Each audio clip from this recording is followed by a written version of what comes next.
بسم الله الرحمن الرحيم. السلام عليكم ورحمة الله وبركاته. waxaan doonayaa caawa inaan halkan hambaliyo iyo bogaadin uga diro dhammaan bulshada dowlad goboleedka Soomaaliyeed ee SSC Khaatumo. waxaan ugu horeyn halkan hambaliyo uga dirayaa madaxweynaha dowlad goboleedka SSC Khaatumo mudane Cabdulqaadir Axmed Cali. waxa kale oo halkan hambaliyo uga dirayaa madaxweyne ku-xigeenka dowlad goboleedka SSC Khaatumo mudane Dr. Maxamed Cabdi Ismaaciil. waxa kale oo halkan hambaliyo iyo bogaadin uga dirayaa gudoomiyaha golaha wakiilada mudane Jaamac Yaasiin Warsame iyo dhammaan xubnaha golaha wasiirada ee dowlad goboleedka SSC Khaatumo iyo golaha wakiilada dhammaantood.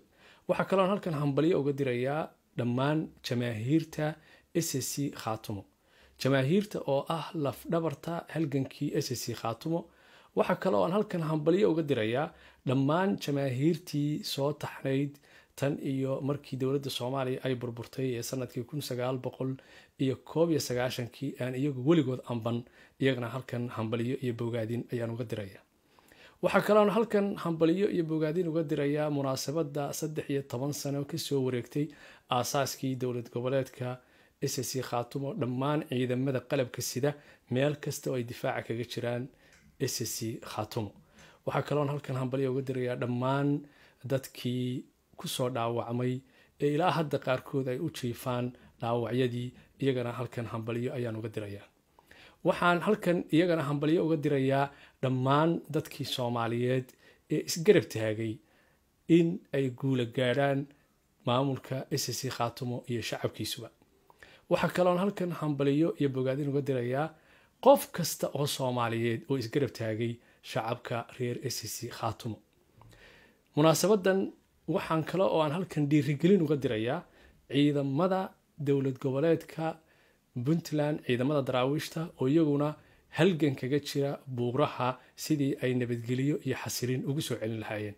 iyagana waxaan u rajaynayaa guul, waxaan leeyahay guuleysta. waxa kale oo aan halkan baaq uga dirayaa madaxweynaha Jamhuuriyadda Federaalka Soomaaliya.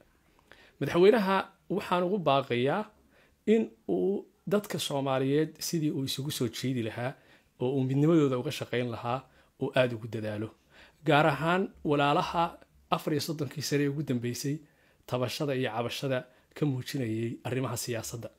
waxaan rajaynayaa madaxweynaha Soomaaliya inuu tabashadaas il gaara oo nabadeed ku eego si loo gaaro xuduudaha Jamhuuriyadda Federaalka Soomaaliya. hadday noqon lahaayeen dhinaca Lowyacado ilaa iyo Libooye, madaxweynaha waxaan oran lahaa arrintaa inaad il gaar ku eegtid oo dadkaas Soomaaliyeed ee walaaliheena ee 34 sano ee ugu dambeysay tabanayay tabashadooda inaad wax ka qabatid oo si nabadgelyo ah aad tabashada wax ka qabatid. khayrul kalaami ma qalla wadal.